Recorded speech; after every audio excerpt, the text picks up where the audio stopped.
Cette maladie touche environ 5% de la population en France, le plus souvent des femmes. Les symptômes peuvent apparaître à n'importe quel âge, mais touchent surtout des adultes jeunes.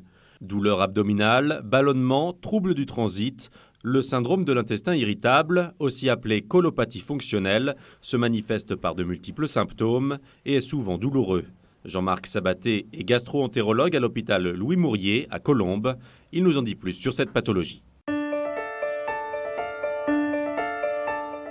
Le syndrome de l'intestin irritable est le plus fréquent des troubles fonctionnels digestifs. Il s'agit d'une maladie chronique qui n'est pas grave en soi, mais qui peut altérer la qualité de vie de façon importante. La définition de ce syndrome est clinique.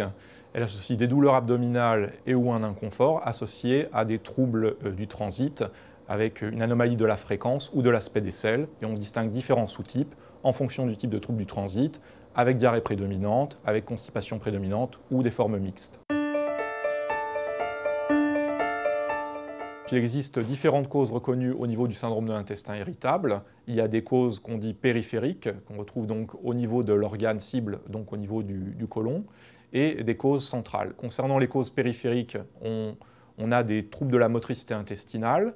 On a également un nouveau concept qui est celui d'une maladie micro-inflammatoire. On a retrouvé ainsi une accumulation de certaines cellules de l'inflammation, notamment des mastocytes, à proximité des terminaisons nerveuses, dans différents segments du tube digestif. Ça a été retrouvé au niveau de l'estomac, au niveau du jéjunum, au niveau également du côlon. On a également des troubles de la perméabilité intestinale. En effet, la barrière entre le milieu intérieur, le tube digestif, et la muqueuse n'est pas complètement étanche, et différentes parties qui sont dans la lumière du tube digestif, comme des bactéries ou différentes choses qui peuvent être sécrétées également, peuvent passer plus ou moins facilement à travers cette paroi en fonction d'anomalies de la perméabilité. Ce qui a été retrouvé, c'est plutôt une perméabilité qui était augmentée dans le syndrome de l'intestin irritable. On trouve également des anomalies du microbiote intestinal, ce qu'on appelle, c'est l'ensemble de la flore intestinale qui représente à peu près 1 kg de bactéries. On a 10 puissance 14 bactéries au niveau du tube digestif et on a retrouvé des anomalies comparées à la flore de sujets sains. Il y a également certains sujets pour lesquels on aurait une pullulation de bactéries au niveau de l'intestin grêle, alors que normalement les bactéries sont moins fréquentes au niveau de l'intestin grêle qu'au niveau du côlon. Enfin, récemment, parmi les nouvelles hypothèses, il y a des anomalies du métabolisme des acides biliaires qui pourraient entraîner soit de la diarrhée, soit une constipation. Et ces acides biliaires sont métabolisés notamment par les bactéries du tube digestif. Enfin, l'alimentation peut jouer un rôle à différents niveaux. Et puis, pour parler de ce qu'on appelle les facteurs centraux, notamment, il y a des anomalies au niveau de la moelle épinière des contrôles de la douleur, mais il peut aussi y avoir des anomalies au niveau du cerveau, de l'intégration des messages douloureux.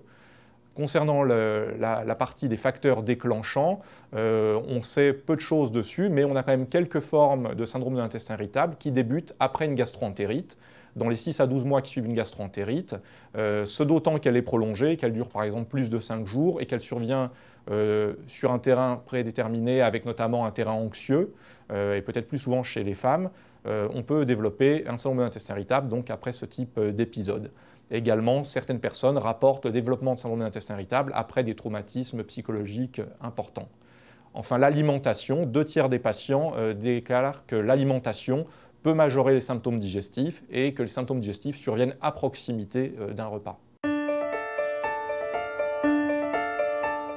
Pour le traitement de la douleur, il faut d'abord expliquer aux patients qu'il s'agit d'une maladie chronique et qu'on n'a pas de traitement pour l'instant qu'on puisse prendre une seule fois pour que les symptômes disparaissent.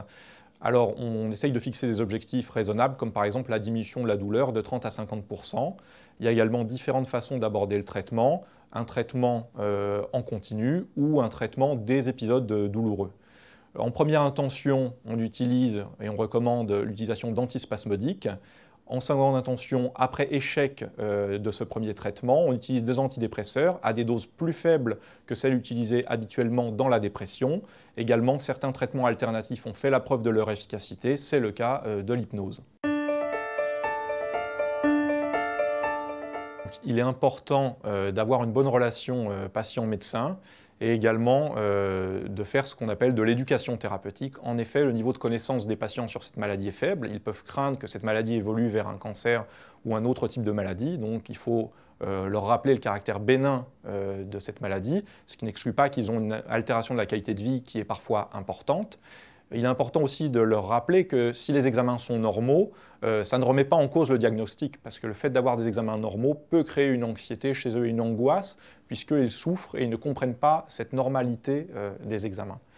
Donc ça, c'est la première chose. La deuxième chose qu'on peut faire pour mieux vivre au quotidien, c'est peut-être maintenant on a des données sur l'efficacité de pratiquer une activité physique qui peut diminuer la sévérité de la maladie et également, dans certains cas où l'alimentation peut avoir un rôle prédominant, de prodiguer des conseils alimentaires simples. Sans exagération, car on a parfois une tendance à suivre de façon trop scrupuleuse les régimes et on pourrait avoir des évictions alimentaires trop importantes de la part de certains patients. Enfin, c'est peut-être le rôle d'associations de patients qui permettent également de valoriser un petit peu cette pathologie et de mieux lutter contre l'isolement que ressentent souvent ces patients, ce qui est un peu paradoxal car cette pathologie est très fréquente. Le syndrome de l'intestin irritable est une maladie chronique qui n'évolue cependant que très rarement vers d'autres maladies. Les symptômes peuvent évoluer spontanément au cours du temps vers une aggravation, une diminution, voire une disparition des symptômes.